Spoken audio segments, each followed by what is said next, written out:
بسم الله الرحمن الرحيم الحمد لله رب العالمين الحمد لله الذي خلق السماوات والأرض وجعل الظلمات والنور ثم الذين كفروا بربهم يعدلون نحمده تعالى ونستعينه ونستغفره ونعوذ بالله من شرور أنفسنا ومن سيئات أعمالنا من يهده الله فلا مضل له ومن يضلل فلا هادي له أشهد أن لا إله إلا الله وحده لا شريك له وأشهد أن محمدا عبده ورسوله اللهم صل على محمد وعلى آل محمد كما صليت على إبراهيم وعلى آل إبراهيم إنك حميد مجيد اللهم بارك على محمد وعلى آل محمد كما باركت على إبراهيم وعلى آل إبراهيم إنك حميد مجيد وارض اللهم عن الخلفاء الراشدين والصحابة أجمعين ومن تبعهم بإحسان إلى يوم الدين ما بعد السلام عليكم ورحمة الله وبركاته. La famille, mes sœurs, mes frères, les louanges, les remerciements, les éloges appartiennent à Allah seul. Le premier qui n'a pas de début, le dernier qui n'a pas de fin. L'apparent, le dominant sur toute chose, le subtil, le bien informé. Le miséricordieux par essence et par excellence, celui qui a créé les cieux et la terre en 6 jours, sans aucun besoin. Et sa sagesse est infinie et elle est parfaite. Sa justice l'est autant. Elle est basée sur cette sagesse et sur son omniscience. Nous le louons donc, nous revenons vers lui repentant. Nous lui demandons protection contre les conséquences de nos péchés et les tendances de l'âme. Celui qui Allah guide, nul ne saura l'égarer. Celui qui est privé de sa guidée, nul ne saura lui montrer le droit chemin. J'atteste qu'il est le seul digne d'adoration. J'atteste de la véracité, de l'exemplarité, de la prophétie de Muhammad ibn Abdillah, celui par qui Allah nous a comblés.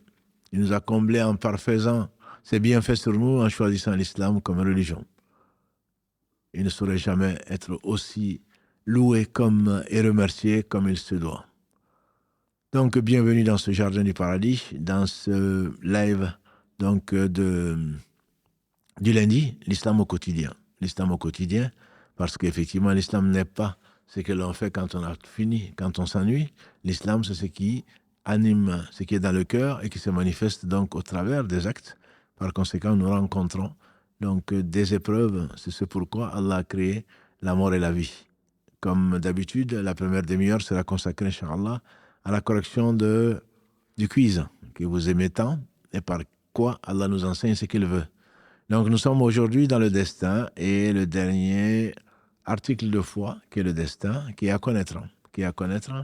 Vous êtes moins nombreux à avoir répondu et pour cause. J'ai aujourd'hui, à cette heure-ci, 805 personnes donc, qui ont répondu au quiz. Mais ce n'est pas le nombre qui est important, comme vous le savez. C'est l'énergie, les efforts que nous faisons dans la voie d'Allah subhanahu wa ta'ala. Et la vie n'est qu'un jeu. Mais le quiz est quelque chose d'important pour justement sortir de cette insouciance, de ces jeux et donc de ces comparaisons inutiles, puisque Allah subhanahu wa ta'ala est seul à pouvoir juger tout un chacun. Donc sur le destin est le 6e point. Quand l'ange Gabriel alayhi salam, quand il est venu sous la forme d'un homme, qu'il est venu interroger le prophète sallallahu alayhi wa sallam, sous la forme d'un homme que personne d'entre nous ne connaissait, il a posé ses genoux contre ses genoux et il a mis ses mains sur ses genoux, il a dit, sur ses cuisses, et il a dit, « Oh Mohammed, informe-moi de l'islam. » Quand tu l'as informé, il dit, « Tu as dit vrai. Informe-moi donc de la foi. » Il a dit, « La foi consiste à ce que tu crois en Allah, en ses anges, en ses livres, en ses messagers, au jour du jugement dernier, et que tu crois au destin, qu'il soit bon ou mauvais. » Et donc, on va jusqu'à penser que le destin, c'est pas la moitié, mais c'est une chose qui est extrêmement importante dans la vie du musulman, tant d'un point de vue théorique que pratique. Théorique parce que ça fait partie de la foi, celui qui ne croit pas au destin n'est pas musulman. Il n'y a pas de discussion. Et tous les prophètes sont musulmans. Tous les prophètes ont cru au destin. Mais en même temps, très pratique parce que c'est le destin qui console. Je n'ai pas vu un homme heureux qui ne croyait pas au destin. Le destin console, le destin ramène la personne à sa vraie valeur. Elle n'est pas orgueilleuse. C'est Allah qui te l'a destiné. Elle ne désespère pas, parce que c'est Allah qui l'a destiné. Et donc, comme il sait tout, ça ne peut être que du bien pour moi, même si je ne comprends pas. Donc, comprendre le destin, surtout l'accepter, est une faveur particulière et une condition de l'entrée au paradis. Le prophète, alayhi salatu wassalam, il a dit, si vous dépensiez l'équivalent d'une montagne d'or pour Allah, Allah ne l'acceptera que si vous croyez au destin, à savoir, ce qui t'est arrivé ne pouvait pas ne pas t'arriver. ce qui t'a manqué, tu ne pouvais pas l'avoir. Et celui qui meurt en pensant qu'une chose qui lui est arrivée, il aurait pu l'éviter, ou une chose qu'il n'a pas eue, il aurait pu l'avoir, celui-là, il passe par l'enfer ou il rentre dans l'enfer, que Dieu nous en préserve. Donc c'est pour dire que c'est important. Donc de ces 6 articles de foi, le destin, le dernier, c'est celui sur lequel donc nous travaillons, vous avez travaillé plutôt, et donc nous allons essayer, Inch'Allah, ensemble de répondre aux questions qui ont été posées. La moyenne, au moins pour les 800 qui ont participé, est assez bien, puisqu'elle est entre 13 et 14 sur 20. Donc, c'est une mention, quasiment une mention bien. Qu'Allah vous accorde une bonne mention dans l'au-delà.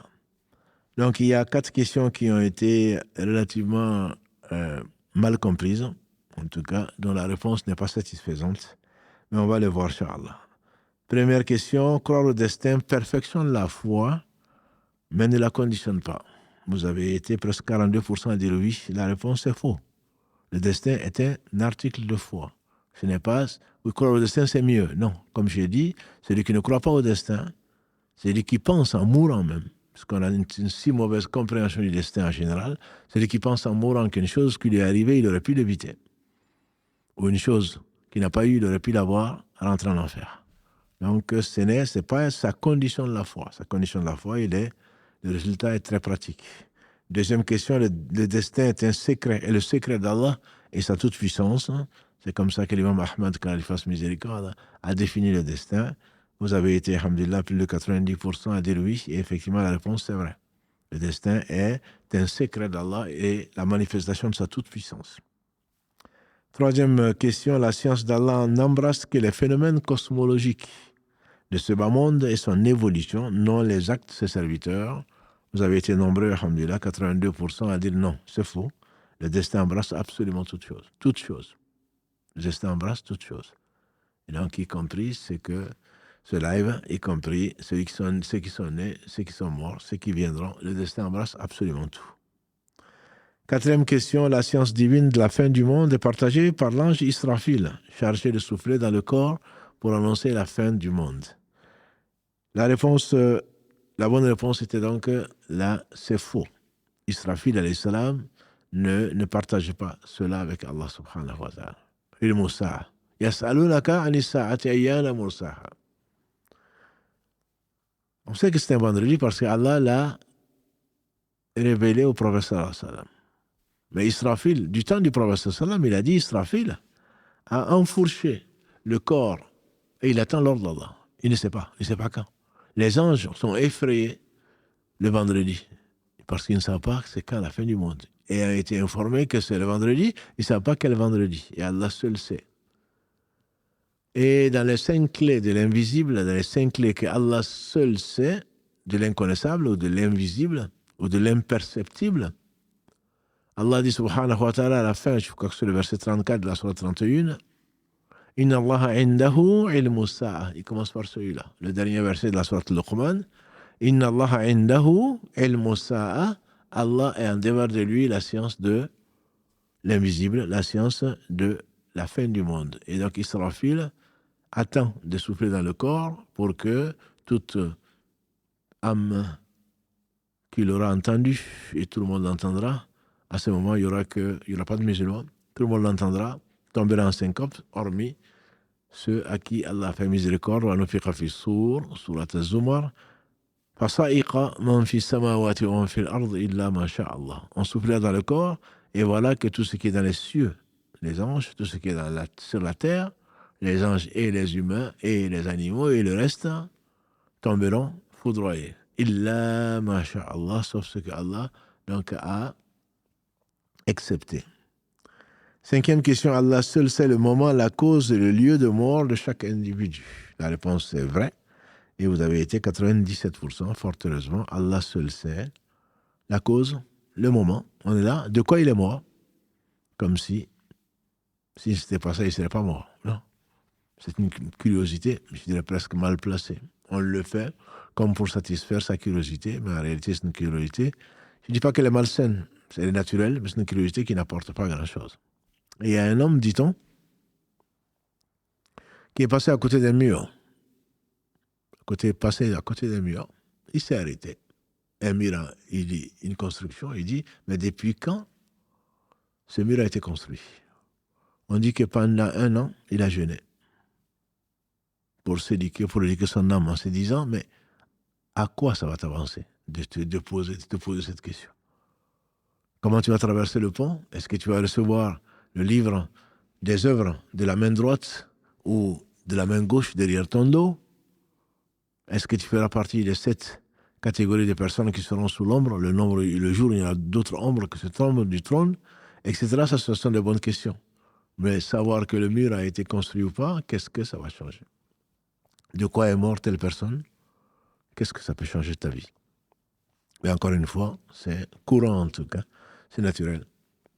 Satan te fait perdre du temps sur des questions qui ne sont pas essentielles et qui t'apportent rien. Donc ensuite, on était donc à la 5e question, à laquelle vous avez très bien répondu. 6e question, seul Allah sait ce qui contient les matrices. La réponse vous a été plus de 90%. Effectivement, c'est vrai. Allah seul sait, comme ce dernier verset de la sourate Al-Luqman, Inna Allah indahu ilmu sa'a wa yunazzilu al-ghayth wa ya'lamu ma fil arham wa ya'lamu ma fil arham. Allah sait. Ça fait partie des 5 choses de l'invisible. Wa ya'lamu ma fil arham, et Allah sait donc ce qui est dans les matrices. Wa ma tadri nafsum madha taksibu ghada wa ma tadri nafsum bi ayyi ardin tamut. Personne ne sait de ce qu'il va manger demain, même si tu as réservé ta table. Même si tu as fait tes courses, Allah seul sait de quoi tu vas vivre demain. C'est peu que combien de gens ont porté la cuillère à la bouche et ils ne l'ont pas mâché. Et c'est Allah seul qui sait. Et également, Allah seul sait où tu vas mourir. Allah seul sait donc ce que contient les matrices. La réponse est vraie. 7e question, la table gardée contient toutes les informations de la création à la vie éternelle. Vous avez été 83% à répondre vrai. Oui, effectivement, c'est vrai. C'est vrai, c'est tout, absolument tout. Quand Allah a créé la plume, il a ordonné à la plume d'écrire tout ce qui va arriver jusqu'à la fin des temps. La plume a écrit, Seigneur, qu'est-ce que j'écris plutôt? Il a dit, Uktub. La plume a dit, Seigneur, qu'est-ce que j'écris? Allah a dit, écris tout ce qui va arriver jusqu'à la fin des temps. Jusqu'à la fin des temps. 8e question, le destin fut écrit et conservé dans la table gardée après la création des cieux et de la terre.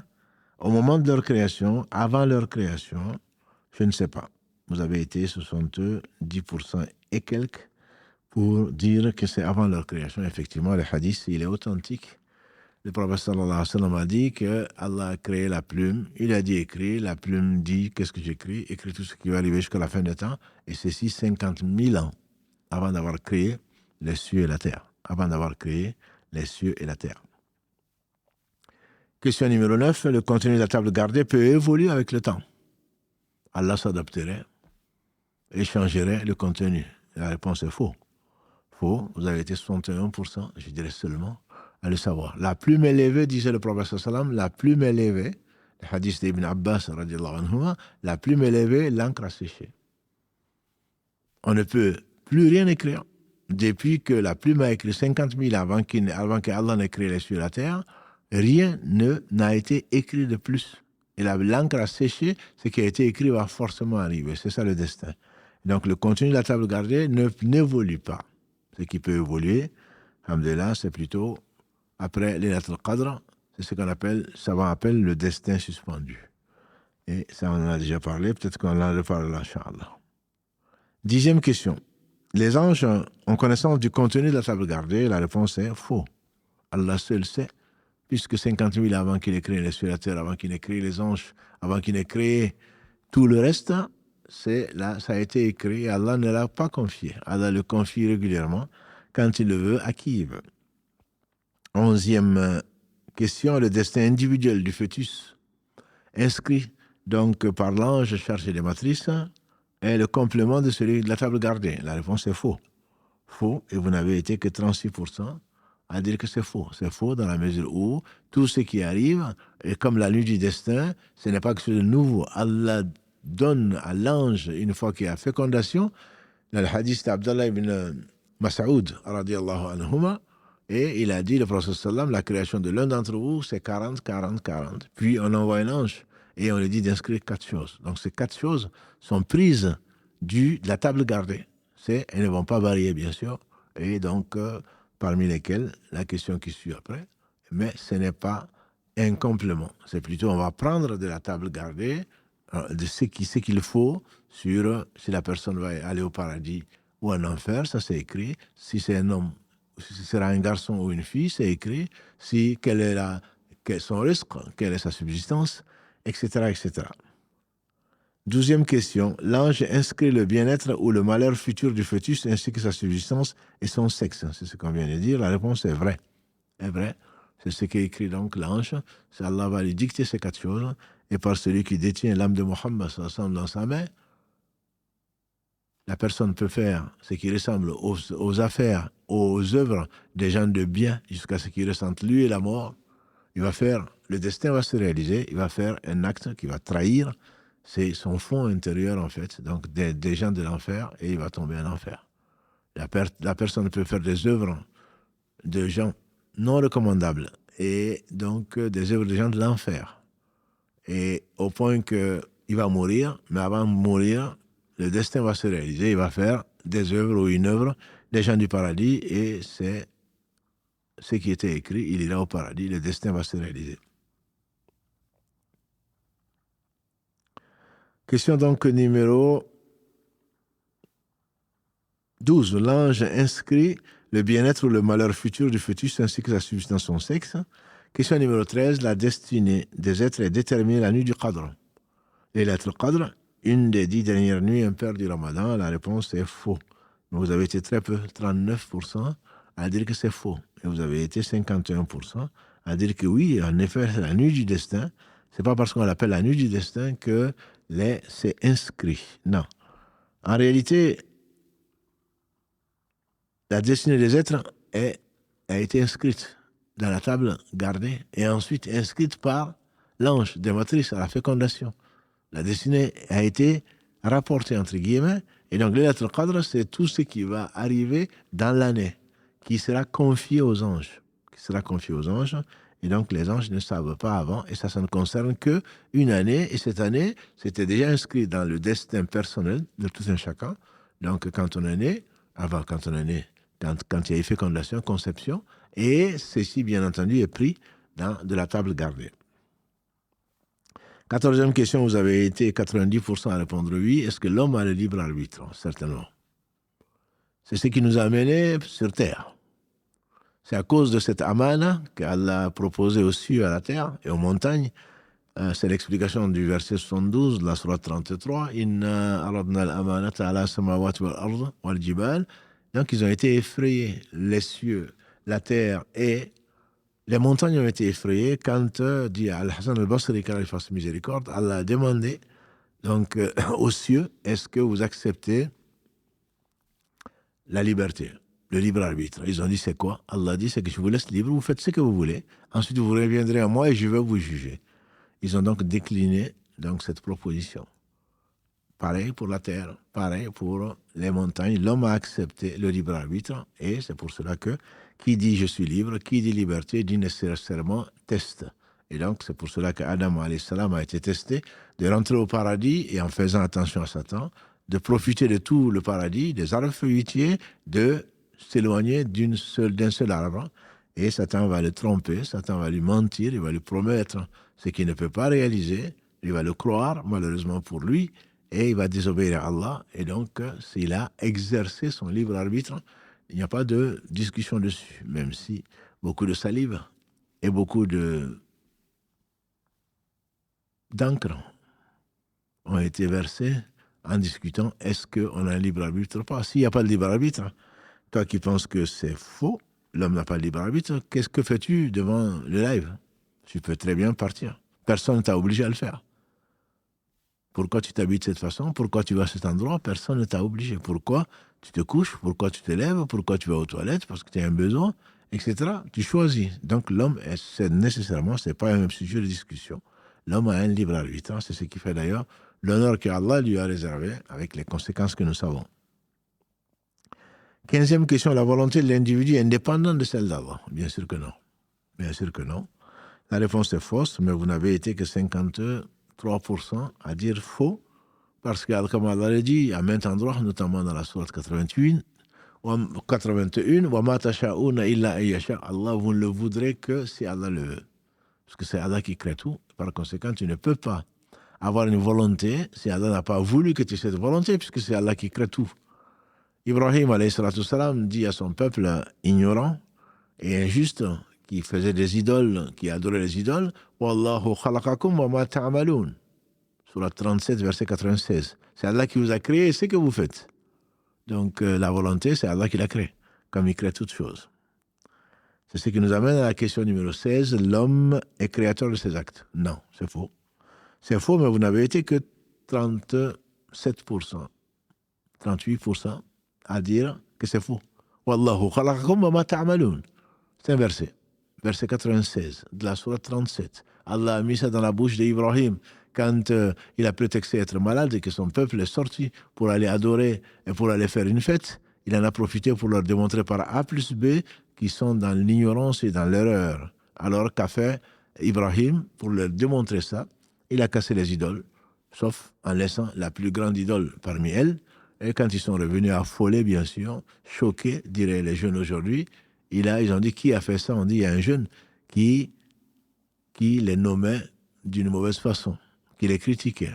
Et on l'appelle Ibrahim. Ils ont dit appelez-le, peut-être qu'il va témoigner. Quand ils l'ont appelé, il est venu, il a dit demandez aux plus grands si vraiment ils savent entendre.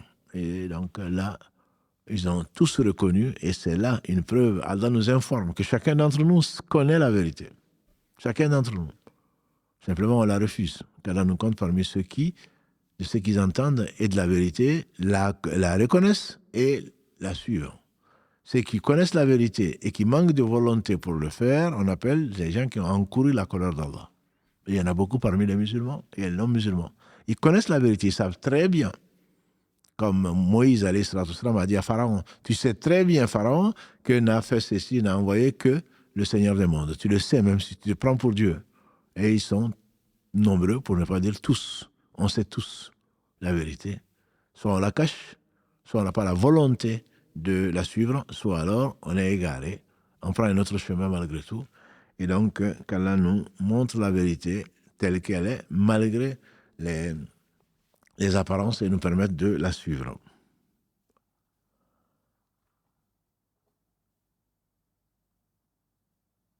Question numéro 16. L'homme est le créateur de ses actes. Voilà des philosophes qui ont affirmé ça, c'est faux, complètement faux, et vous n'avez été que 37%, 37-38% à dire que c'est faux. Et 56% ont dit que c'est vrai. Non, l'homme ne crée pas ses actes. C'est Allah qui crée, comme on l'a vu, verset 96 de la sourate 37, « Wallahu khalaqakum wa ma ta'malun » Quand Abraham alayhi salam a cassé ces idoles qu'ils ont dit, les idoles de son peuple, et qu'ils ont dit, qu'il leur a dit, « Pauvre de vous, comment est-ce que vous adorez des choses qui ne savent ni parler ni entendre ?» Et donc après, il leur a dit, et c'est Allah qui vous a créé ainsi que ce que vous faites. C'est Allah qui crée tout, il n'y a pas deux créateurs. S'il y avait deux créateurs, il y aurait deux divinités. Parmi les attributs d'Allah subhanahu wa ta'ala que l'on cite pour montrer qu'il est le créateur plutôt qu'il est le Seigneur, ce qu'on appelle Tawhid Rububiyyah, l'unicité dans la Seigneurie, c'est Wallahu huwa al-khaliq, huwa al-raziq, huwa al-mudabbir. C'est Allah qui est le créateur, le seul créateur. Al-raziq, c'est lui qui pourvoit à tout besoin. Al-mudabbir, c'est lui qui gère toutes choses, dans le ciel comme sur la terre. Toutes choses, c'est Allah qui le gère. Et donc, si tu es biologiste et que tu parles de la régulation, même cette régulation, c'est Allah qui l'a fait. Et ce n'est pas donc que les circuits que l'on t'enseigne.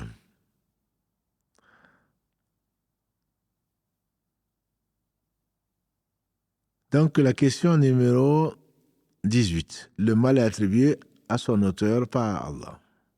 Non. Question numéro 17. Allah crée le bien et pas le mal. Allah crée le bien et pas le mal. Allah crée tout. Allah dit dans la sourate 39, Allahu khaliqu kulli shay, wa huwa bi kulli shay'in wakil. C'est Allah qui a créé toutes choses. Toute chose. Il est le seul à n'avoir pas été créé. Et toute chose s'appuie sur lui. Toute chose, c'est lui qui s'en occupe. Et donc, il n'y a pas deux créateurs. Comme Allah le demande aux polythéistes, s'il y en avait deux. S'il y avait deux dieux, certainement, ils seraient bagarrés, ils seraient disputés pour savoir lequel est le plus grand. Non.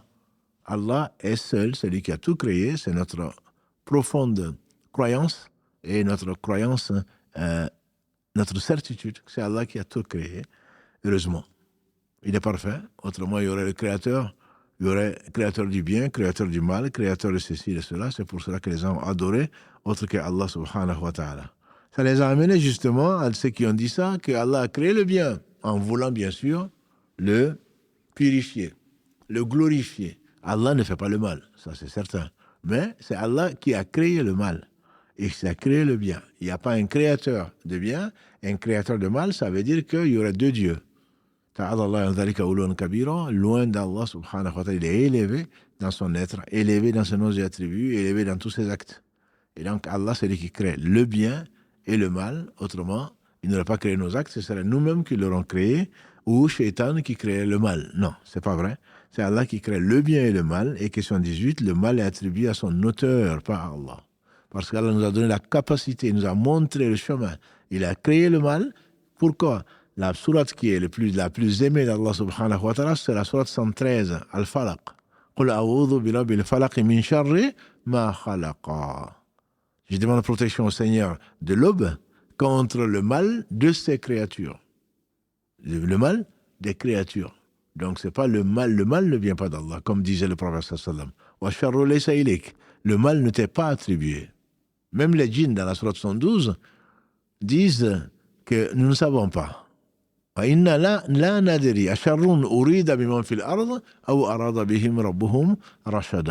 sait pas, disent les djinns, si le mal leur a voulu, le mal est voulu à ceux qui sont sur la terre, ou alors si leur Seigneur veut pour eux la guider. Ça, c'est la politesse. Si c'est de mal, on ne l'attribue pas à Allah. Par contre, si c'est la guider, c'est certainement lui, subhanahu wa ta'ala, le guide par essence et par excellence, et personne d'autre ne saurait te guider, y compris Muhammad sallallahu alayhi wa sallam, à qui Allah dit, dans la sourate 28, verset 56, « Innaka la tahdi man ahbabt, walakin Allah yahdi man yasha. » Tu ne guides certainement pas, ya Muhammad, qui tu aimes. Tu guides, c'est Allah qui guide, qui veut. Le verset, la question donc, 18, le mal est attribué à son auteur par Allah, absolument, ne serait-ce que par politesse. Mais vous avez été 93% à trouver la bonne réponse. L'avant-dernière question, le péché fait partie du destin. Vous avez été 28% à dire non. Eh bien si, le péché fait partie du destin. Moussa alayhi salatu salam a rencontré son père et notre père Adam. Ils ont fait la présentation. Et Moussa dit à Adam, c'est toi Adam? C'est à cause de toi. C'est à cause de toi que nous avons quitté le paradis. Il a dit, c'est toi Moussa, à qui Allah a parlé. Comment se fait-il que tu me réprimandes pour une chose qui était dans mon destin, qui a été créée, qui a été dans mon destin, et donc qui ne pouvait qu'arriver. Et le prophète sallam a souri, il a dit, c'est là que le père a pris le dessus sur le fils. C'est-à-dire Adam a gagné, puisque ça faisait partie du destin, et par conséquent, on ne peut pas dire ce péché ne serait pas arrivé. Puisqu'il est arrivé, ce qui devait arriver, c'est dans le destin. Le péché fait partie donc du destin. Par contre, dernière question, on ne peut justifier les conséquences du péché par le destin. La réponse est faux. La réponse est faux. On ne peut pas justifier parce que Adam a reconnu, ainsi que Ève, leur erreur, leur désobéissance, leur péché, et ils ne l'ont pas attribué à quelqu'un d'autre. Car eux-mêmes, quand ils disent dans le verset 172 de la sourate Al-A'raf, sourate 7, Rabbana, dans le verset 172, c'est le libre arbitre, quand Allah a tiré derrière là-dedans. Dans le verset 43 plutôt de la sourate 7, Allah dit, les deux disent, Qala, les deux ont dit, Rabbana, zalamna anfusana, Seigneur, on a été injuste vis-à-vis de nous-mêmes. Donc c'est eux qui disent, ils n'ont pas dit, Seigneur, j'ai été injuste. Non. Seigneur, nous avons été injustes vis-à-vis de nous-mêmes, et donc on attribue le péché, pas au destin, on attribue le péché à soi-même. Nous avons été injustes. à nous-mêmes. Et si tu ne pardonnes pas, tu ne fais pas miséricorde, on fera partie des perdants. Rabbana zalamna anfusana wa illam taghfir lana wa tarhamna lanakunanna min al-khasirin. Donc verset 43 de la sourate. Donc c'est qu'Allah subhanahu wa ta'ala leur fasse miséricorde. Il a fait miséricorde, il les a rapprochés. Dans le verset 23 plus exactement, il les a rapprochés. Et donc il a subhanahu wa ta'ala permis à ces créatures, ces ancêtres de ces hommes et de ces femmes qu'Allah a créés par pure miséricorde pour donc leur faire miséricorde, les rapprocher. Et Allah aime les repentants. Et qu'Allah subhanahu wa ta'ala nous fasse miséricorde. Donc, et en effet, c'est lui qui est le miséricordieux, les conséquences donc de nos péchés. Le prophète Yunus, qu'est-ce qu'il disait? La ilaha illa anta subhanaka inni kuntu minadh zalimin. La ilaha illa anta, c'est l'un des versets cités par le prophète sallam en disant que c'est donc qui contient le nom suprême d'Allah, et également en disant que c'est un verset pour lequel si on le dit, si on l'invoque, Allah répond. Et donc c'est la ilaha illa anta, il y a d'autres divinités dignes d'adoration si ce n'est Allah, et subhanaka, gloire à toi, je faisais partie des injustes. Abu Bakr également a dit et reçu de la part de celui qu'il aimait le plus sur terre, il a dit: ô messager d'Allah, enseigne-moi une invocation par laquelle je vais m'adresser à mon Seigneur. Mohammed sallallahu alayhi wa sallam lui dit, Seigneur, lui dit plutôt, dit, donc, qul, Allahumma inni zalamtu nafsi zulman kathiran kabira wa la yaghfiru dhunuba illa anta faghfir li warhamni innaka antal ghafurur rahim. Oh Allah, je me suis fait outragement tort. Ça c'est Abu Bakr qui est le meilleur des compagnons, le meilleur des hommes. Après les prophètes, alayhi salatu wassalam, Omar et lui,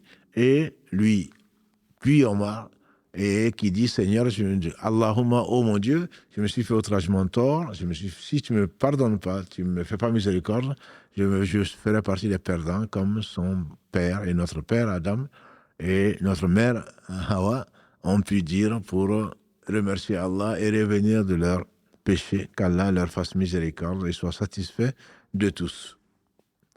Donc maintenant, on va commencer la deuxième partie, après les 30 minutes, donc on est presque à l'heure dans le timing. Donc on va avant tout vous remercier certainement depuis quelques semaines. Hein, vous êtes très nombreux à suivre donc sur nos différents réseaux, plus de 3000 connectés sur toutes les plateformes.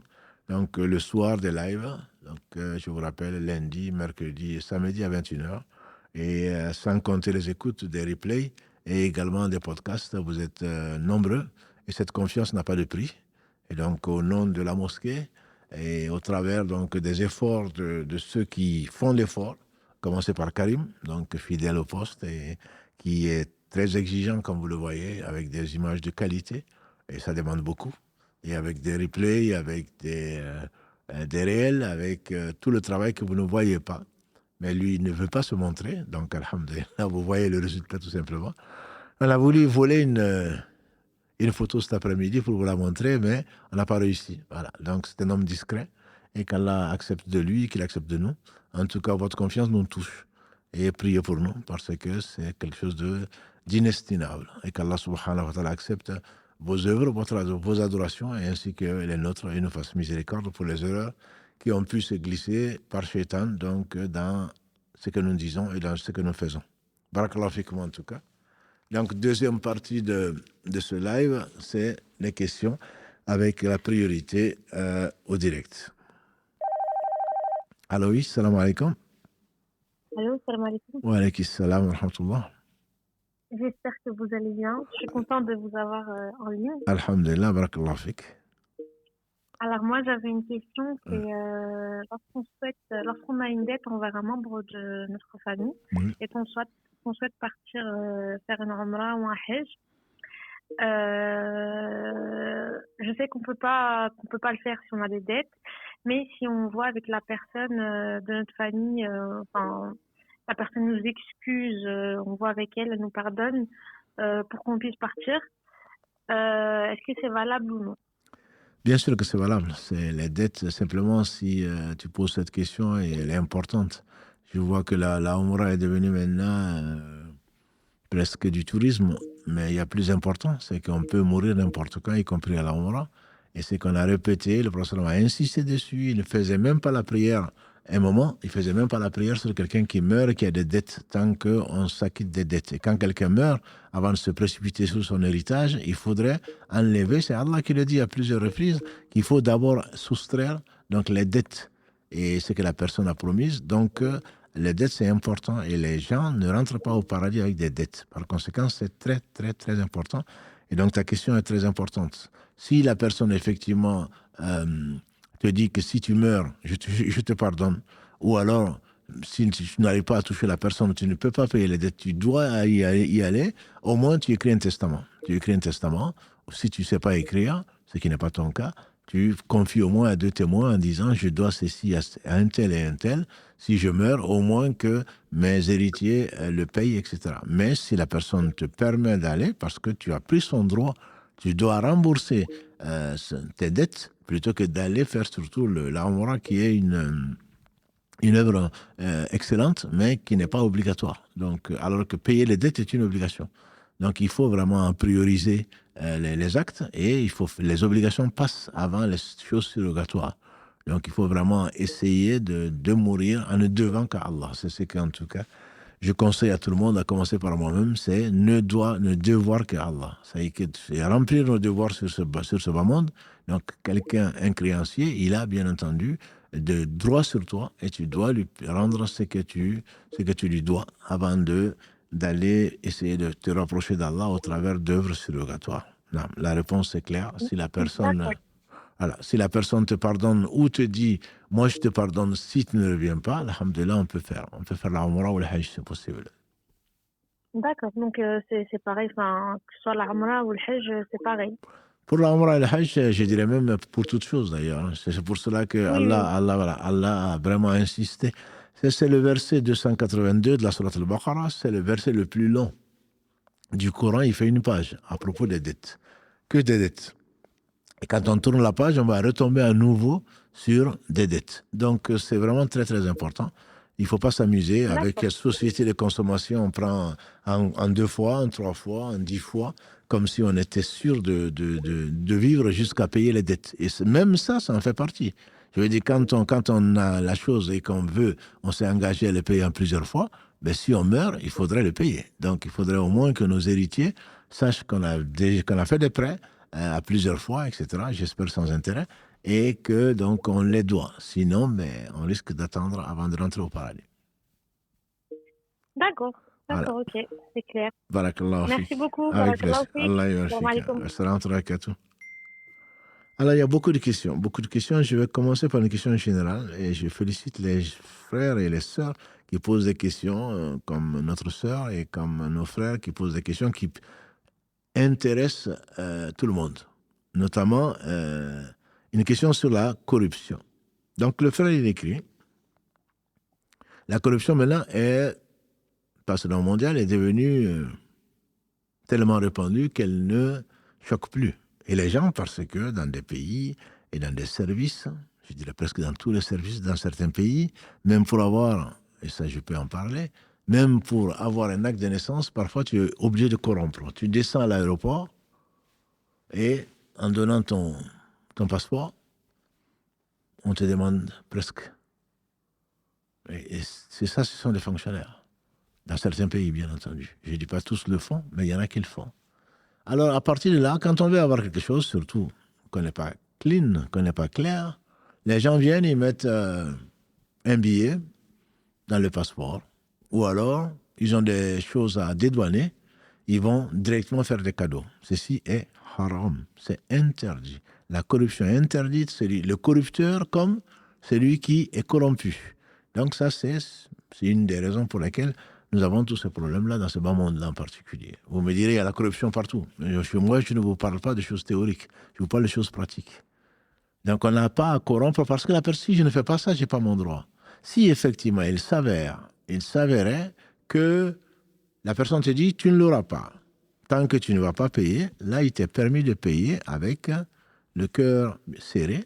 Le prophète sallam dit, celui qui voit un fait blâmable, qu'il le change par sa main, s'il ne peut par sa langue, s'il ne peut au moins par son cœur. Là, on t'oblige pour avoir ton droit, tu n'as pas d'autre choix à faire que de corrompre, que de donner, on te l'arrache. Là, c'est du brigandage. La personne en face de toi, elle te dit clairement, si tu ne donnes pas ceci, je ne te donne pas. Là, tu peux donner. Si tu résistes, c'est encore mieux. Si tu n'en as pas besoin, moi je te dis, tu lui dis garde-le. Si tu peux faire ça, c'est encore mieux. C'est comme ça qu'il y a eu des martyrs, c'est comme ça qu'il y a eu des gens donc, qui ont été subis des injustices et qui ont laissé Allah. Ça, c'est encore le mieux. Mais si tu tiens absolument à la chose, cette chose te paraît indispensable dans ta vie, tu peux donner ce qu'on te réclame. Là, tu ne sais pas de la corruption. Par contre, malheureusement, parce que c'est tellement répandu, c'est devenu presque normal. Ce ne sont pas les villas qui manquent, ce ne sont pas même pour les programmes des États-Unis et des Nations Unies plutôt, ou de n'importe quelle association caritative. Aujourd'hui, on sait très bien que pour être embauché, pour pouvoir même avoir cela, il faut être corrompu. Il y a des pourcentages qui se fixent. Et c'est devenu tellement courant, malheureusement, et dans des pays musulmans, et des gens qui vont à la mosquée. Voilà. Donc, comment tu veux avoir la sécurité dans ces pays, comment tu peux avoir la baraka dans ces pays, et les gens, comment ils arrivent à dormir. Wallahi, ça va être chaud au jour du jugement dernier. Ça va être chaud au jour du jugement dernier, parce qu'on va payer. Les gens qui font de l'injustice, qui tombent sur les gens, comme on dit dans nos langues, qui sont injustes et qui vont jusqu'à vouloir le sang des pauvres en plus. Leurs propres frères, bien entendu, ne peuvent pas s'attendre à des félicitations au jour du jugement dernier. Donc si tu peux ne pas le donner, c'est mieux. Mais si tu n'as pas le choix, tu donnes. Quand on le réclame seulement. Pas quand tu viens avec, comme le chauffeur de taxi, il arrive et il y a des postes de douane et des postes de police partout sur les routes, et il arrive pour passer tranquillement, il met son cahier et il met un billet dedans. Donc l'autre rentre et il regarde le cahier, il feuillette, il prend le billet, il le laisse passer. Non, là c'est de la corruption. Ça s'appelle la corruption. Malheureusement, très peu de pays où une majorité musulmane, en tout cas, vit en sont exempts. Et qu'Allah nous réforme, je crois que c'est vraiment une chose extrêmement importante. Et il ne faut pas, parce qu'on va y participer, très certainement, en voulant faire comme les autres. Qu'Allah nous préserve du mal. Allô, salam alaikum. Allô, salam alaikum. Wa alaikum salam wa rahmatullah.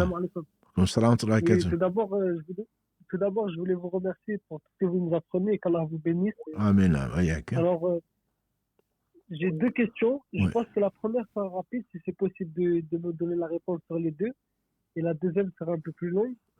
Commence par la deuxième, Alors, parce qu'on n'a droit qu'à une question, parce qu'il y a beaucoup de demandes. Donc, choisis, s'il te plaît, la question. Ok, pas de Voilà. souci, d'accord. Barakallahu fik. Alors, la seconde, c'est... en fait, moi, ça veut dire que j'ai beaucoup de problèmes avec mon argent. C'est-à-dire que je consomme dans des jeux de hasard et tout. Oui. Et donc, j'ai l'impression que j'ai un manque de risque. Je ne sais pas si c'est par ma faute. Donc, je voulais savoir quelle est la meilleure façon d'aborder ce sujet-là et comment m'en sortir, en fait. Alhamdulillah, si Parce tu en que es... je vois que je suis mené à ma perte. Ouais, ça c'est sûr que si tu es mené à ta perte, et alhamdulillah que tu es au courant et que tu prends conscience. Si tu prends conscience, il faut que tu te repentes.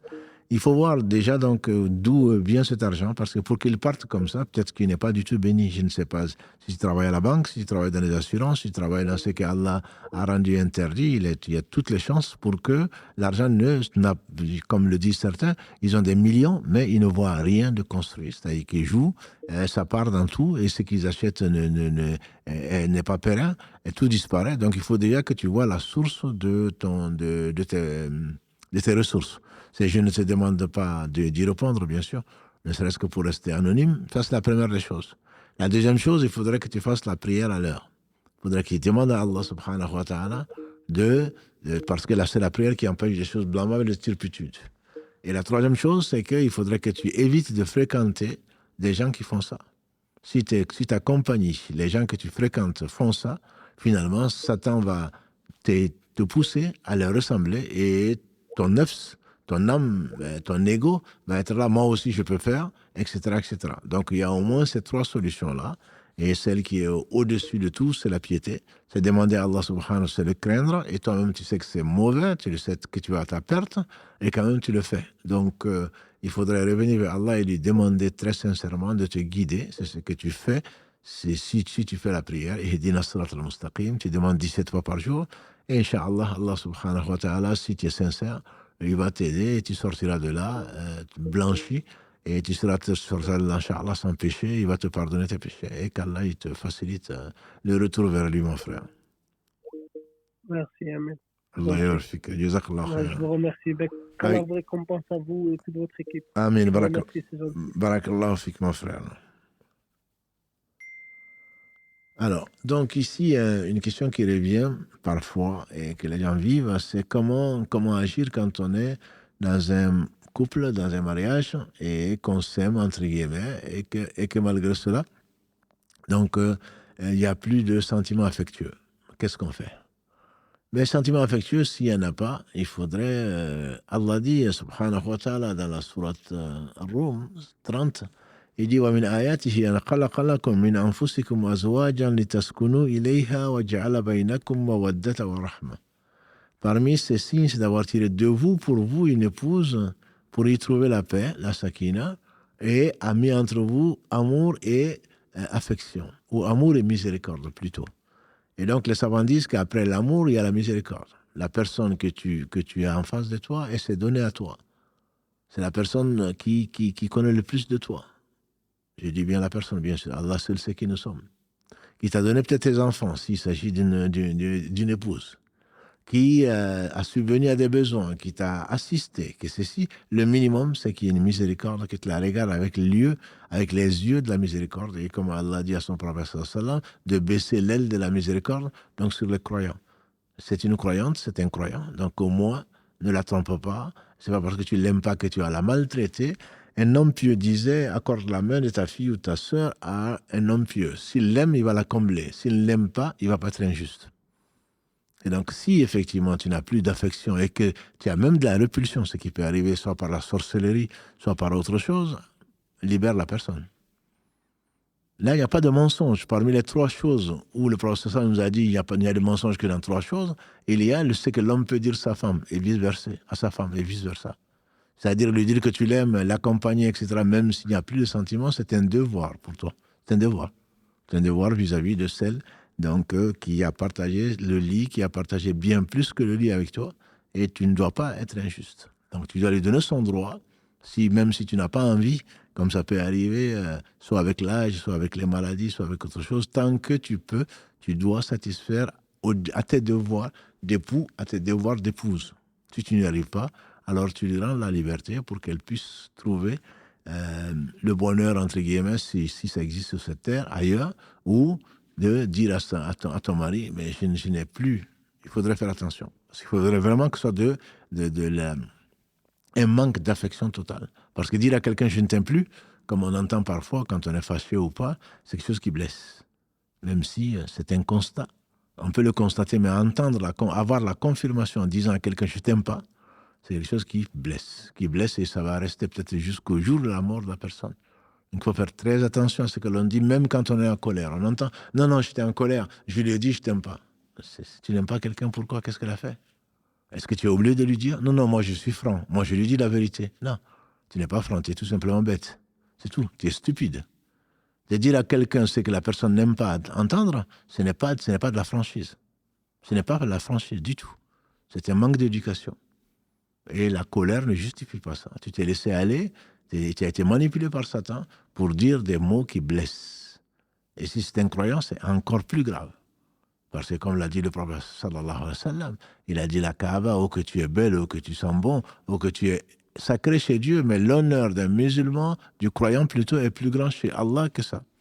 Donc blesser ton frère ou ta sœur, c'est quelque chose de grave. Hein. Au-delà de tes sentiments, au-delà de l'injustice que la personne, tu penses qu'elle a faite, c'est très grave. Tu as été encore peut-être pire, plus injuste que l'injustice que tu as subie. Et donc, il faudrait vraiment faire très, très attention aux mots et aux comportements. Et qu'Allah nous réforme. Qu'Allah nous réforme. Non. Allô, oui. Oui, salam alaikum, Wa alayka assalam wa rahmatullah. Alors, je vais vous poser une question rapidement. Oui. Alors, je vais prouver, j'ai un collègue de travail qui ne croit pas en Dieu, qui n'est pas musulman, et qui fait souvent des réflexions et des blagues.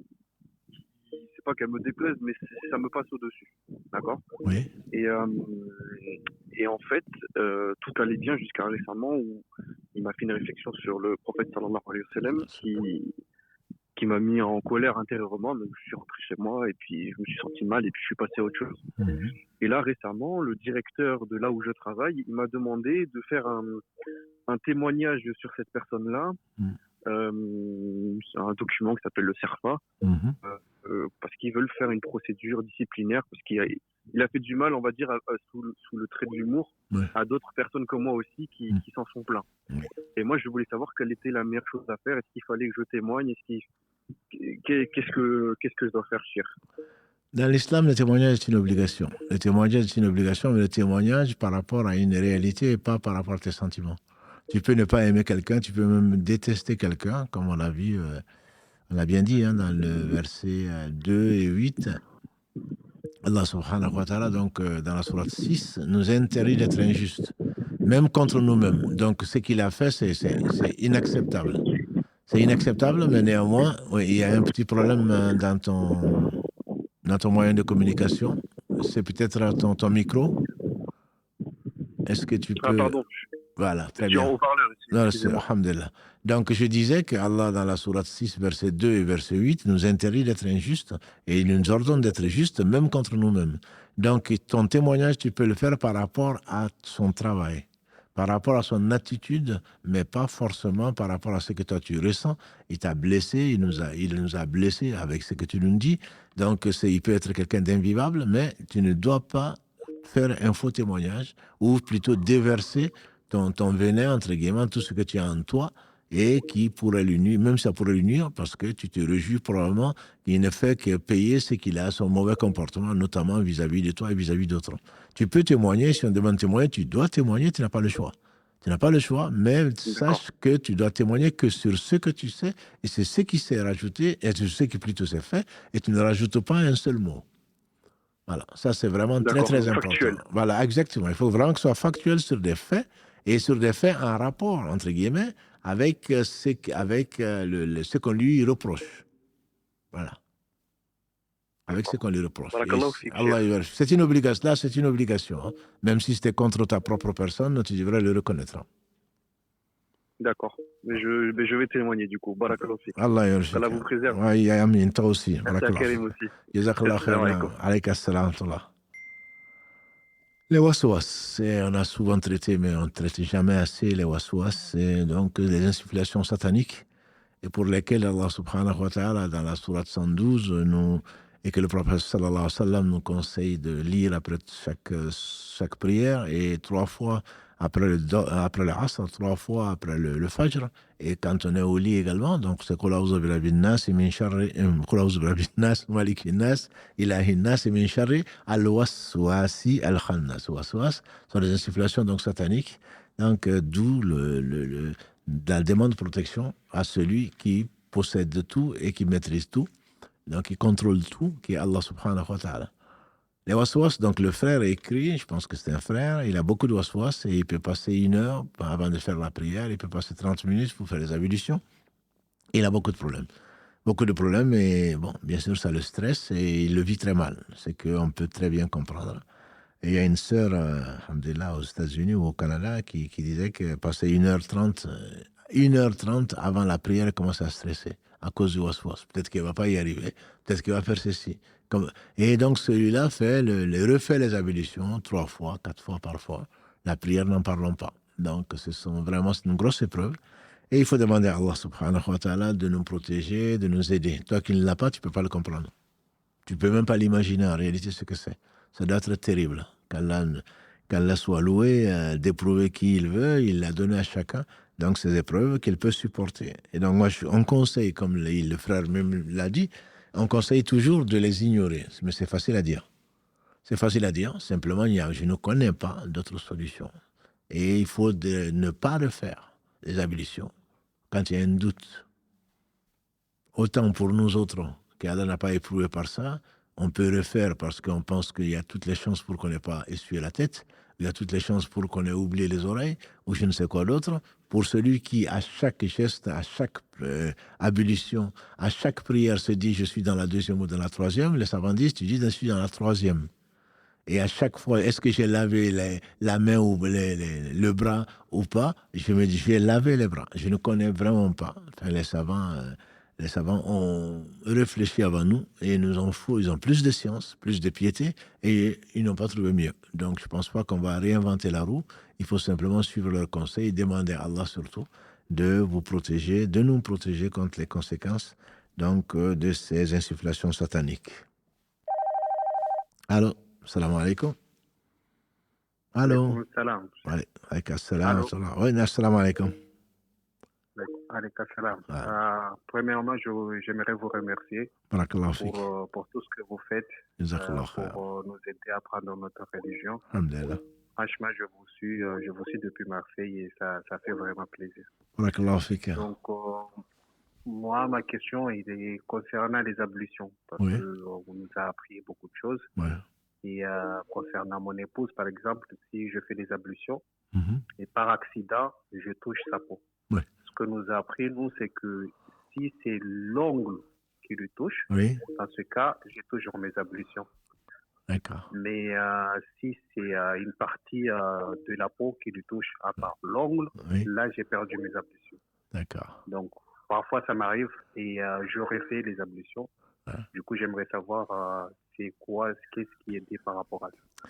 Comme tu le sais, certainement ce qu'on t'a dit est un avis parmi d'autres, mais l'avis fondé en tout cas, l'avis fondé, c'est que tu ne perds pas tes ablutions tant que tu n'as pas ressenti quelque chose. C'est-à-dire, le professeur Salam, il lui est arrivé d'embrasser sa femme et d'aller faire la prière sans refaire les ablutions.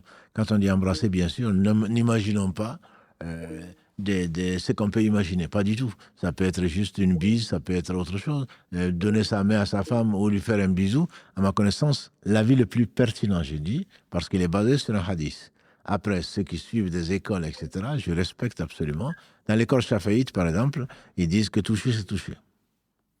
Le mas, en arabe, c'est frôler, mais quand Allah parle de mas, par exemple, c'est avoir des relations intimes avec son épouse. Mais bon, c'est les shafiïtes, mas, c'est mas. Ça, tu as touché, tu as touché. Mais la plupart des savants parlent comprennent, des écoles et des savants comprennent comme le fait d'avoir des relations intimes. Donc, ce n'est pas, le mot peut avoir un sens figuré, un sens propre. Donc, le fait de toucher, à ma connaissance, quand tu sors, que ce soit avec l'ongle qu'avec la peau, à ma connaissance, ce n'est pas interdit. Ce n'est pas interdit, je veux dire, les ablutions ne sont pas plutôt invalides par cela. Après, bon, tu peux comprendre aussi que ce que tu as appris te marque et que tu penses que c'est peut-être ça la vérité.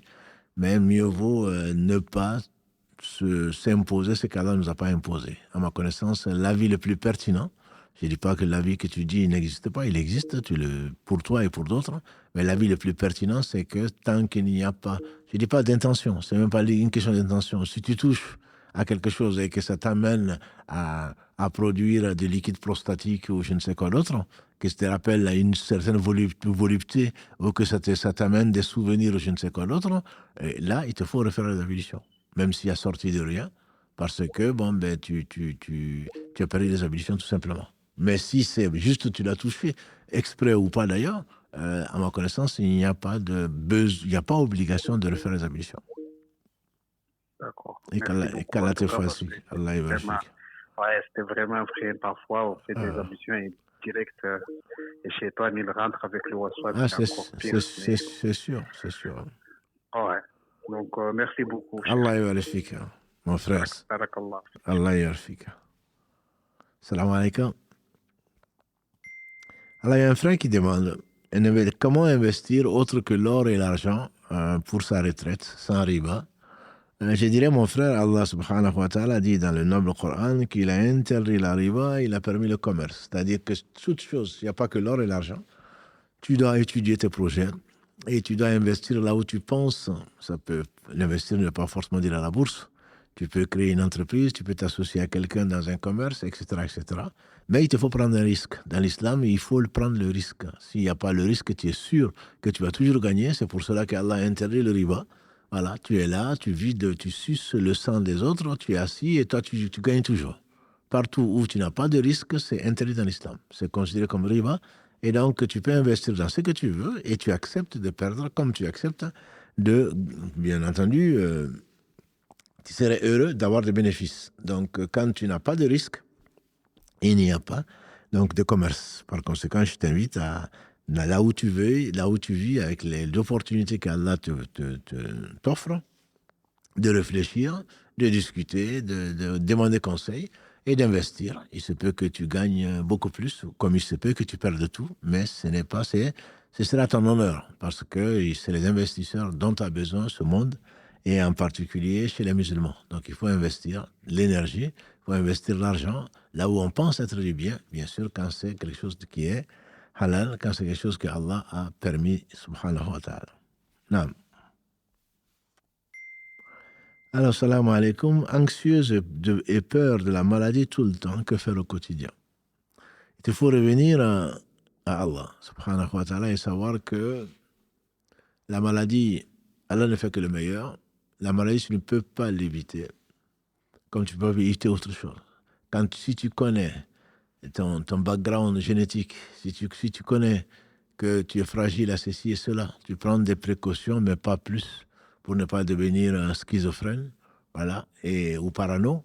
Donc, tu te dois de te protéger, mais pas forcément te méfier de tout au point d'avoir des tocs et tu te retrouves à ne plus rien faire, à douter de tout. Non, tu sais que ce qu'Allah fait est le meilleur, tu prends des précautions, mais pas plus que ce qu'il le faut. Tu demandes à Allah de te protéger.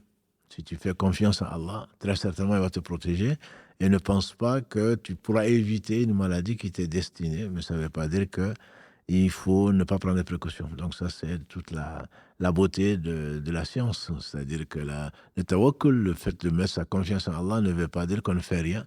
Non, on prend toutes les précautions comme l'a fait, ou comme l'ont fait les prophètes alayhim salatu wassalam, à commencer par Israël.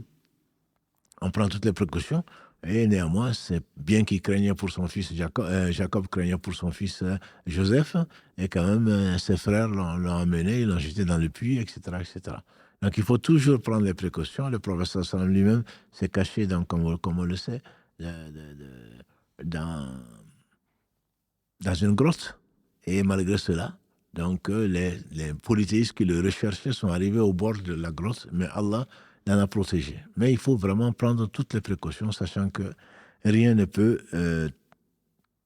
changer le destin, même si c'est les invocations. Mais ça, c'est une autre paire de manches qu'on traitera, Inch'Allah, parmi la nouvelle série, Inch'Allah, du mercredi. On a également des questions qui ont un rapport direct avec les maladies psychiatriques telles que la schizophrénie, les troubles bipolaires. Que dit l'islam de cela? Ce sont des épreuves. L'islam ne dit pas autre chose que ce sont des maladies qui sont reconnues. Et si elles sont reconnues, donc il faut absolument les traiter autant que l'on sache d'un point de vue scientifique. Voilà. Donc quand on sait qu'on est malade, on sait qu'on a tendance à la schizophrénie, ou que la schizophrénie ou d'autres maladies psychiques ont été détectées, on demande la guérison. La guérison ne viendra que d'Allah subhanahu wa ta'ala. On suit les traitements tant qu'on peut les suivre et on patiente par rapport aux conséquences, et Allah ne nous en voudra pas pour des choses que l'on ne peut pas maîtriser. C'est ce que on continue dans les questions qui ont un rapport justement avec ça. Je suis en dépression, je souffre d'anxiété généralisée. Quelle serait la solution? La solution, ce serait facile à dire. Mais en pratique, si tu es anxieux, tu es anxieux. Mais c'est effectivement approfondir la connaissance d'Allah subhanahu wa ta'ala en sachant qu'il ne fait que le meilleur et il n'arrivera que le destin puisqu'on parle là. Et donc que tu ne craignes pas l'avenir au point de ne pas pouvoir sortir, au point de prendre des précautions inutiles de toute façon, comme le fait dire Ali, radiallahu ta'ala, je ne me soucie pas du jour où c'est pas destiné. Je ne m'en soucie pas puisque ça ne va pas arriver. Et le jour où c'est destiné, aucune précaution ne pourra m'empêcher donc de l'avoir. Donc sois courageux et courageuse, ne nie pas le destin, mais tu calcules, tu estimes, tu prends des risques, et mesurés, bien entendu, et sache que arrivera ce qu'Allah a décrété 50 000 ans avant qu'il n'ait créé les cieux et la terre. Il y a également, donc, c'est encore une fois dans ce même domaine, l'ostentation. Il y a un frère ou une sœur qui dit « Je ne sais jamais où commence l'ostentation. J'ai toujours peur d'en faire. Alors, finalement, même si je suis fier, lorsque j'apprends mes sourates, j'en parle pas à ma famille. » Je te dirais que ce que tu fais, oui, c'est mieux vaut un excès de précaution, et on n'est jamais assez précautionneux vis-à-vis de Satan. L'ostentation, on sait que c'est un grand péché, c'est pas un petit péché. C'est une forme d'association mineure, mais c'est un grand péché pour lequel on doit se repentir. Le prophète sallam a dit à ses compagnons, et quel homme pieux, il leur a dit, ce que je crains le plus pour vous, c'est la petite association. Il dit, c'est quoi? Il dit, c'est l'ostentation, ar-riya. Donc, effectivement, quand tu as tendance, tu as envie de dire des choses, fais attention. Est-ce que c'est utile? Est-ce que tu risques pas de perdre la récompense, carrément? La récompense. Pourquoi? Parce que on sait que Allah subhanahu wa ta'ala n'accepte pas, ne veut pas qu'on fasse une chose pour lui et quelqu'un d'autre. C'est à l'ikhlas. Parce qu'il n'y a pas la sincérité absolue, Allah refuse. Il faut le faire que pour Allah seul. Ensuite, que les gens, malgré que tu l'aies caché, que les gens disent du bien, le prophète sallam a dit que c'est une avance. Parce qu'Allah t'a aimé, Allah a montré ton côté, Allah a montré du bien de tes comportements et a caché tes défauts, tant mieux pour toi. Mais il faut vraiment, mieux vaut garder les bonnes actions pour soi-même. Donc tout ce qui n'est pas obligatoire en public, mieux vaut le faire en privé. C'est pour cela d'ailleurs qu'il est fortement conseillé de faire les prières surrogatoires, y compris le huître et le reste, de les faire chez soi. De les faire donc à l'abri des regards, parce que tu es plus sincère, tu seras plus concentré, et la prière comme ça est récompensée 25 fois. La prière surrogatoire faite donc en dehors des regards, à l'abri des regards, est récompensée 25 fois, plus que si elle était faite à la mosquée. Malheureusement, souvent, on se met à se débarrasser, entre guillemets, des prières pour avoir toute la soirée pour se promener, ou au cas où on aurait perdu les ablutions, au moins on n'aura pas à les refaire, etc., etc. Non, l'action doit être la plus. Parmi les 7 personnes qui seront sous l'ombre du trône, le jour où il y aura d'autres ombres que l'ombre de ce trône d'Allah subhanahu wa ta'ala, il y a celui dont la main gauche ignore ce que la main droite a donné. Tellement c'est caché. C'est-à-dire que même lui-même ne sait pas. Si la main gauche ne sait pas, c'est pas la main droite qui sait. Mais la main droite a donné, puisqu'on donne les bonnes choses, on les fait de la main droite. Lui-même ne sait pas ce qu'il a donné. C'est-à-dire, il met par exemple sa poche dans sa main et il donne. Et on pense à Abu Bakr. Il n'est pas le seul, mais on pense à lui. Quand le prophète sallam, pour la préparation de Tabouk, lui dit « Qu'est-ce que tu as amené toi ?» Il dit « Je n'ai amené que ça. » Et qu'est-ce que tu as laissé à la maison? Il dit « J'ai laissé l'amour d'Allah et son messager. » Donc il a tout donné. Il n'a pas compté pour enlever une partie, pour garder, non, là c'est pour mon mariage, là c'est pour ma fille, là c'est pour mon linceul. Non, il a tout donné, sachant que Allah est le riche et que s'il donne, Allah va lui donner. Voilà. Donc l'idéal, c'est vraiment de cacher autant que tu peux et qu'Allah bénisse ton initiative et te préserve de Satan, parce que il se glisse là où il peut. Donc mieux vaut lui faire le moins de place possible. Allô, salam alaikum. Wa alaikum salam wa rahmatullahi wa barakatuh. Vous m'entendez? Alhamdulillah, très bien, oui. Ah, vous allez bien? Alhamdulillah, et vous? Ça va, alhamdulillah. Et comment va Karim? Ah, Karim va bien. Avec son petit sourire narquois, il va bien, alhamdulillah. Alhamdulillah. Tout d'abord, je voudrais vous remercier pour tout ce que vous faites. Qu'Allah vous récompense par le paradis, sans jugement ni châtiment. Amin, amin. Et qui vous garde le plus longtemps possible auprès de nous, afin qu'on puisse profiter de votre sagesse et de votre connaissance. Amin, barakallahu fik, ainsi que vous aussi. Tous les biens. Amin, ya Rab. Amin, ya Rab. Alors moi, j'ai une question, c'est par rapport aux hypocrites qui sont cités dans le Coran. Oui. Comment savoir si on en fait partie? Et si on en fait partie, comment essayer de travailler sur soi pour ne plus en faire partie? Très bonne question. Ça rejoint la question qui a été tout à l'heure. L'hypocrisie, disent les savants, c'est montrer une chose et le fond est l'inverse. Allah dit dans la sourate Al-Baqarah, en particulier dans les premiers versets, il consacre 11 versets aux hypocrites, alors qu'il en a consacré 4 aux croyants et 2 seulement aux non-croyants. C'est que l'hypocrisie est très subtile. Allah dit wa minan nasi man yaqulu amanna billahi wa bil yawmil akhir wa ma hum bimu'minin yukhadi'una Allah wal ladhina amanu wa ma yakhda'una illa anfusahum wa ma yash'urun.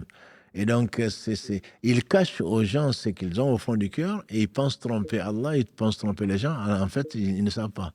Et donc, l'hypocrisie, c'est vraiment le fait de cacher le fond. C'est-à-dire que faire une chose alors que dire une chose, surtout on parle de ceux du Coran, ceux qui parlent de ce dont Allah parle, ce sont des gens qui ne croient pas. Allah dit « Wa ma hum bi mu'minin » Ils ne croient pas à Allah, ceux qui ne croient pas.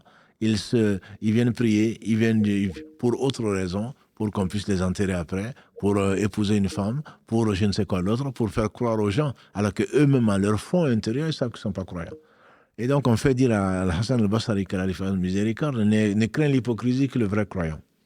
Donc, je vous compte forcément parmi les croyantes, parce que Omar ben Khattab, qui pourtant il est l'un des deux, c'est après les prophètes, Abu Bakr et lui sont les 2 meilleurs hommes que la terre a portés. Et on lui a annoncé la nouvelle du paradis. Et le professeur m'a dit, s'il y avait, après les prophètes, il y a des inspirés, s'il y en avait dans ma communauté, ce serait Omar. Malgré ça, Omar craignait d'être hypocrite. Donc, le fait de craindre d'être hypocrite, c'est plutôt bon signe. C'est signe de foi. Par contre, quand on fait des choses pour autres, on sait bien qu'on le fait, c'est de l'hypocrisie aussi. Et l'hypocrite ça c'est l'hypocrisie de la foi, ça c'est l'hypocrite. Dans le verset 143 de la sourate 4, Allah dit que les hypocrites seront au fin fond de l'enfer, que Dieu nous a préservé. Ils seront encore plus bas que les gens qui ne sont pas croyants. Il ne s'agit pas de cela. Nous, l'hypocrisie que l'on doit craindre, c'est effectivement les actes d'hypocrisie. Ça c'est quelque chose, bien sûr, c'est un péché, mais c'est moindre. Celui qui meurt dans cet état, même s'il passe par l'enfer, il sortira de l'enfer parce que sincèrement il croit en Allah. Les hypocrites qui sont cités dans le Coran sont ceux qui ne croient pas, mais qui sont avec les musulmans, là où les musulmans sont. En réalité, ils complotent contre les musulmans, ils se joignent à eux juste pour couvrir leur honneur, entre guillemets. Et l'hypocrisie, en général, ce n'est pas dans le moment où les musulmans sont faibles. L'hypocrisie, c'est quand la personne, elle est contre l'islam, mais elle est dans une condition où on ne peut pas attaquer l'islam, on ne peut pas attaquer les musulmans, donc elle se cache, elle fait semblant d'être musulmane. Donc dans la période mécoise, disent les savants, il n'y avait pas d'hypocrite.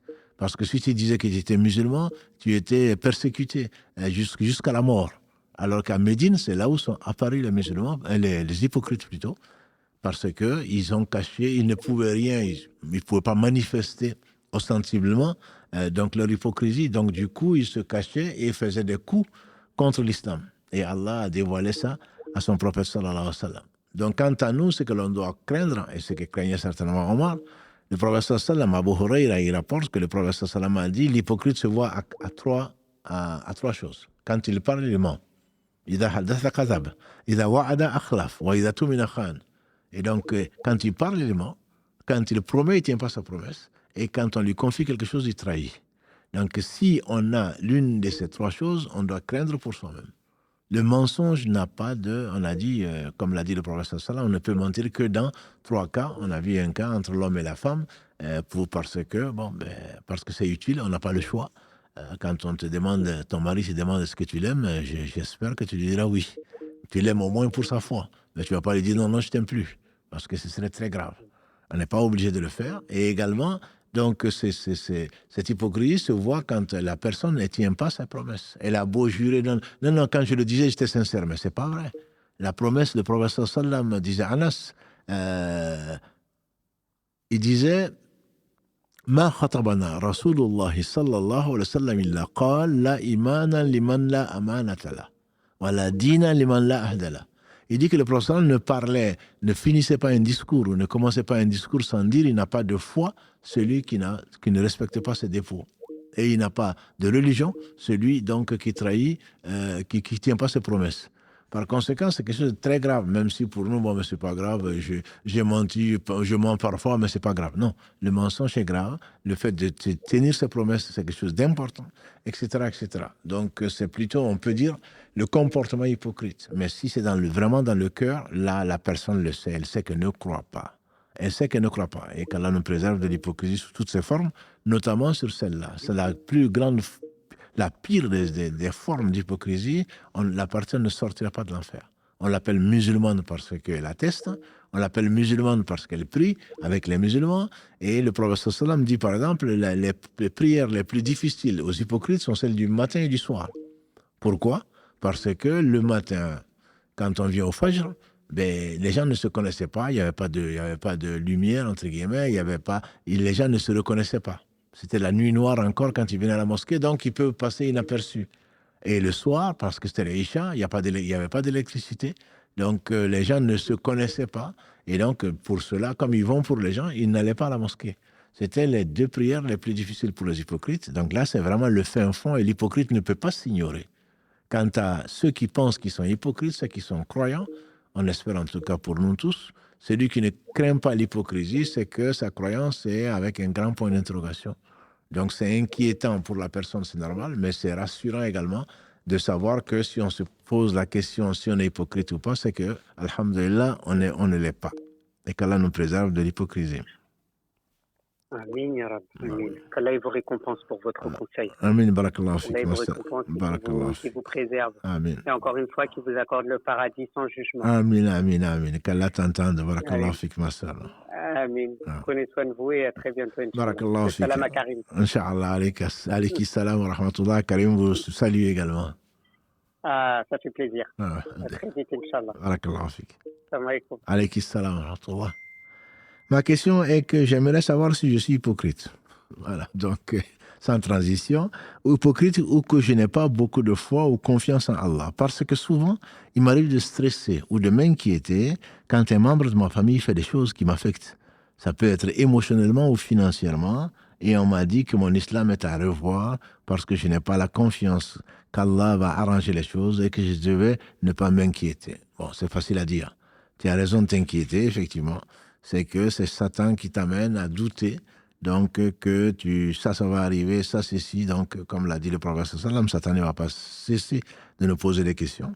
Donc, on doit mettre notre confiance en Allah. C'est le point, disait Ibn Qayyim, qu'Allah fasse miséricorde, c'est le degré le plus élevé de la foi. C'est compter sur ce que Allah a et pas sur ce que nous avons. Et certains disent que c'est quand on voit les causes de réalisation de nos projets arriver, que ça ne nous réjouisse même pas. Parce qu'on sait que c'est Allah qui les a envoyés. Et quand on voit que toutes les portes sont fermées, qu'on ne s'en attriste pas. Parce que si Allah veut, il a donné à Ibrahim, et à Sarah plutôt, un enfant alors qu'elle était stérile. Comme le Coran en témoigne. La femme de Zacharia alors qu'elle était stérile. Donc c'est pas parce qu'on te dit ton diagnostic de tes analyses médicales te disent que tu es stérile ou que tu vas pas avoir d'enfant, que tu vas pas en avoir. Si Allah veut, il a créé Adam sans père ni mère. Donc effectivement, c'est un point extrêmement important de la foi. Et si on ne l'a pas, et la foi augmente et elle baisse, c'est que notre foi est basse. Il faut demander à Allah, il faut revenir à Allah, il faut avoir peur, ne fait pas partie de l'hypocrisie. Moussa alayhi salam a eu peur, il n'est pas le seul. Quand on entend qu'on complote contre nous, quand on entend qu'on risque ceci, cela, c'est normal qu'on ait peur. C'est normal qu'on ait peur, mais par contre, on doit toujours mettre sa confiance à Allah, subhanahu wa ta'ala, parce qu'on le connaît, parce qu'on sait que, subhanahu wa ta'ala, on aura certainement que ce que Allah nous a destiné et qu'Allah soit béni par lui-même, subhanahu wa ta'ala. Et que parce que il est le seul digne d'adoration, parce qu'il peut tout, parce qu'il ne fait que le meilleur. Et au lieu de le remercier, on est en train de se plaindre. Et donc ça, on doit en avoir honte. On doit en avoir honte. Donc là, il y a beaucoup de commentaires à gérer. Karim m'envoie 3660 personnes. Je pense qu'en direct, je crois que c'est le record. On a eu la semaine dernière 3500, je pense, 3530. Il y a 3660 personnes en direct et il vous présente ses excuses parce qu'il n'arrive pas à tout gérer sur les commentaires. Donc, qu'Allah vous bénisse et qu'Allah soit loué de nous permettre de parler de lui parce que c'est certainement la meilleure des choses à faire. Et donc, on remercie Allah de nous avoir choisis et de nous permettre surtout de nous associer tous ensemble à chanter sa louange, nous associer donc au concert de tout ce qui est sur la terre, tout ce qui est dans les cieux. Et donc, on s'excuse pour les désagréments. On prend beaucoup de questions écrites parce que là, il y a tellement d'appels finalement que c'est complètement saturé et que même le système saute. Donc ne pensez pas qu'on ne veut pas vous prendre là. Simplement, on fait ce qu'on peut avec les moyens qu'on a et on est très heureux de pouvoir rester avec vous, alhamdulillah, tant que Allah veut. Allô, salam alaikum. Wa alaykoum salam wa rahmatullah. Je vous écoute. Allô? Oui, je vous écoute. Oui. Alhamdulillah. Ça fait très plaisir de vous avoir au téléphone. Allah et yabarak fik. on prie pour vous, pour que Allah vous accorde une longue vie, qu'Allah vous accorde le paradis sans jugement. Amen, Donc, amen. merci pour tout, merci, vous nous apprenez beaucoup dans notre vie de tous les jours. Alhamdulillah, barakallahu fik. Moi, j'appelle parce que j'ai essayé d'abord de regarder sur YouTube Oui. pour voir un peu par rapport par rapport à la page. Est-ce que vous en parlez, mais je ne l'ai pas vu. C'est par rapport au voile. Donc, j'essaie déjà de m'habiller de manière décente, de mettre un foulard, mais cela fait un moment que je vois des signes par rapport au voile. Et j'aimerais savoir si c'est une recommandation ou si c'est une obligation pour les femmes musulmanes. Parce que je vois de plus en plus des signes qui me... C'est comme si ça me montrait, ça me disait, tu dois te voiler, mais je veux en être sûre. Déjà, moi, ça me dérangerait pas parce que j'essaie de faire de mon mieux, d'être pudique, mais c'est pour avoir cette certitude que c'est une obligation ou juste une recommandation. Naturellement, ma sœur, c'est la pudeur du côté des femmes. C'est pas des fleurs, c'est vrai. Même les petites filles, entre guillemets, sont plus pudiques que les garçons en général. Mais ça, c'est naturel. C'est pas étonnant. Deuxièmement, Allah a donné à la femme ce qui peut attirer l'homme et vice-versa. Mais surtout, donc, les hommes sont attirés par, malheureusement, les apparences et le physique. Donc, Allah a ordonné aux femmes croyantes dans la sourate 24, la lumière, verset 31, de baisser les yeux et d'être chaste, de ne montrer de leurs atours que ce qu'il en paraît. Ensuite, bon, on a des gens qui disent non, ça c'est les Arabes qui faisaient ça. Moi, je sais qu'il y a 50 ans, quand je suis arrivé ici en France, il y a 49 ans, même les personnes âgées, ou même les femmes en général, sortaient, je veux dire, avec des foulards sur la tête. Bon, en Afrique c'est comme ça, ailleurs c'est comme ça, que ce soit en Asie ou ailleurs, naturellement. Donc c'est aujourd'hui la situation moderne qui dit que moins on est habillé, mieux c'est. Bon, c'est un point de vue. C'est un point de vue. Donc il y a une liberté d'agir avant la fin du monde. Avant la fin du monde et la résurrection et la récompense de tout un chacun. Donc ça, c'est un verset qui est unanimement, je dis bien unanime, ce n'est pas une tradition des Arabes, unanimement interprété par les savants pour dire qu'on ne doit montrer de ses atours que ce qu'il en paraît. Et ce qu'il en paraît, dans des hadiths très nombreux, c'est qu'on ne peut pas dissimuler sans être dans la gêne. Ça veut dire que ce qui est obligatoire, c'est de montrer, qu'on ne peut pas dissimuler, c'est le visage, parce qu'on en a besoin, et c'est les mains parce qu'on travaille, etc. Donc, c'est le prophète sallam a dit, il y a Asma, qui est sa belle-sœur, la fille de Abu Bakr, radiyallahu ta'ala anhu. Il y a Asma, d'une fille qui est pubère, on ne doit voir que le visage et les deux mains. Et Allah, dans la sourate 33 à l'Ahzab, verset 59, il dit au prophète, dis à tes épouses, à tes filles, aux femmes des croyants de ramener sur elles un pan de leur voile pour qu'elles soient vite reconnues. Et ça, c'est le deuxième verset ou la deuxième preuve que les savants utilisent pour dire que, pour l'obligation du voile. Pour l'obligation du voile pour la femme qui est pubère. Et donc, pourquoi il a révélé ce verset-là? Parce que les hypocrites, dont parlait la sœur tout à l'heure, qu'Allah la bénisse, les hypocrites prétextaient qu'elles ne savaient pas qu'elles étaient croyantes. Moi, je dirais c'est comme les bonnes sœurs, comme on les appelle.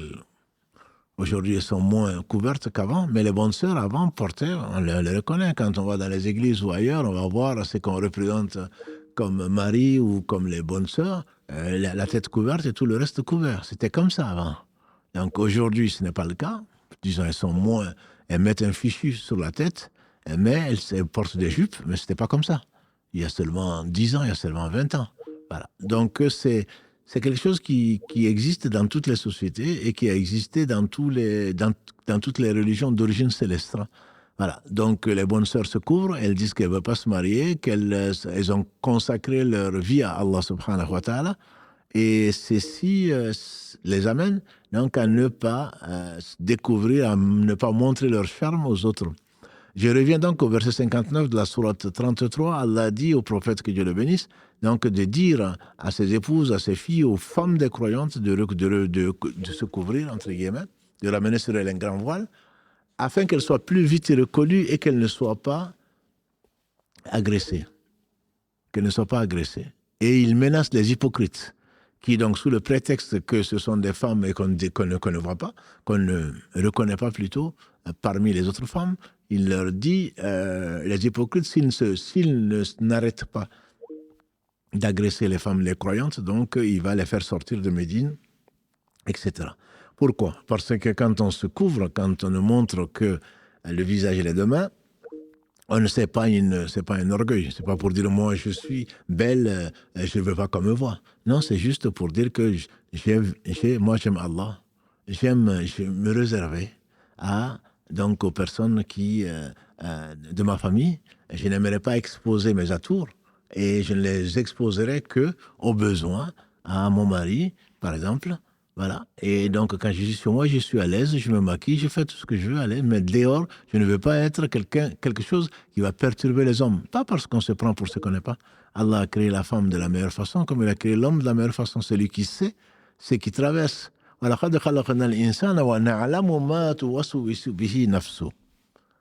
dit dans la sourate 50, verset 18, c'est nous qui avons, verset 17, c'est nous qui avons créé l'homme et nous savons ce qui se passe dans son âme.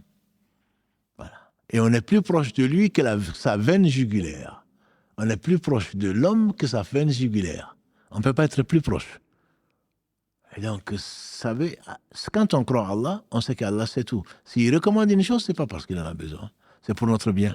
C'est le bien de la société. On existe individuellement, certes, mais le bien collectif l'emporte dans l'islam sur le bien individuel. Si on se prive de certaines choses, c'est pour faire mieux, c'est pour le bien de la société qu'on s'en prive. Voilà. Si on était seul au monde, le problème ne se poserait pas. Mais puisqu'on vit en société, il y a des règles, et Allah a, donc, sachant tout, le sage, par excellence, a recommandé aux croyants, je dis bien recommandé, aux croyants, donc, et aux croyantes, la meilleure attitude possible. Donc c'est dans ce contexte-là qu'il faut comprendre, Inch'Allah, qu'il faut comprendre donc cette recommandation du hijab qui a 8 conditions. Je te renvoie à des livres classiques qui se retrouvent, donc qui sont en fait un livre assez simple donc qui s'appelle, je pense, Le voile de la femme musulmane ou je ne sais quoi d'autre. Tu peux trouver ces 8 conditions-là qu'on pourrait détailler à l'occasion. Mais là, je pense avoir déjà beaucoup parlé. Il est 22h28, donc je pense que je m'arrêterai là pour l'obligation qui, pour moi, ne souffre pas de doute. D'accord, merci. Alors, Merci beaucoup. et qu'Allah vous le rétribue. Amen, et qu'Allah vous accompagne et qui vous facilite, parce que c'est pas facile. Moi, j'ai dit à mes frères, si Allah nous avait ordonné de porter le voile ou le hijab, est-ce qu'il y en aurait ceux qui se plaignent, ceux qui cherchent des femmes voilées, est-ce qu'eux-mêmes le feraient aujourd'hui? Je n'en suis pas sûr. Donc, qu'Allah nous facilite son adoration. Amin, amin, ya Rabbi. Merci beaucoup encore. Barakallahu fik. Donc, la dernière question, Inch'Allah, on va arrêter, puisqu'il est 22h presque 30, c'est est-ce que le karma existe en islam? D'abord, il faut savoir qu'est-ce que c'est que le karma. Il faut savoir qu'est-ce que c'est que le karma. Dans l'islam, donc, il n'y a pas de réincarnation. Si c'est de ça dont il s'agit, c'est du bouddhisme, autre chose. Il n'y a pas. L'islam est très clair, très simple. Nous allons mourir, nous allons être ressuscités. Et donc, ressuscités et pas réincarnés.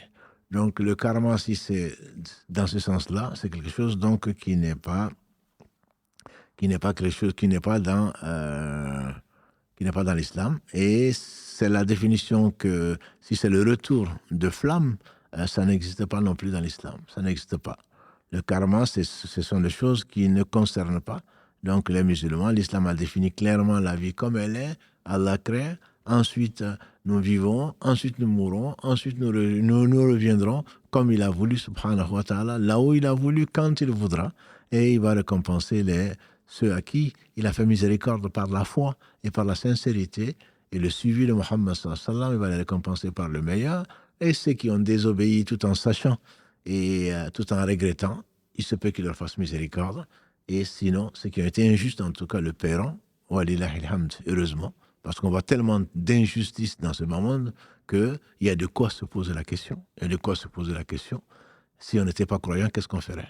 Mais l'islam demande de ne pas être injuste, même si on est injustement traité, de rester juste, de ne pas toucher aux innocents.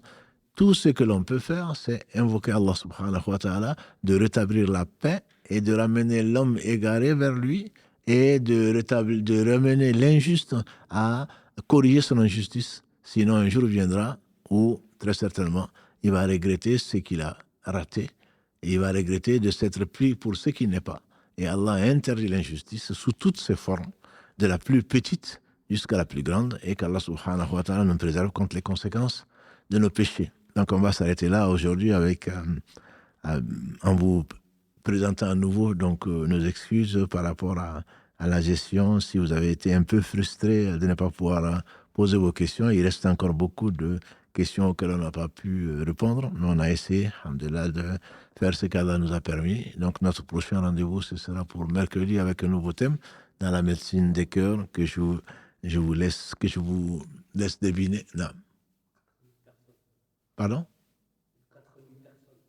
Ah ben, mashallah. Donc on est actuellement 4000 personnes sur le live. Et vous imaginez, vous ne le voyez pas. J'aimerais bien qu'il accepte un jour de se présenter à vous. Donc Karim est tout heureux.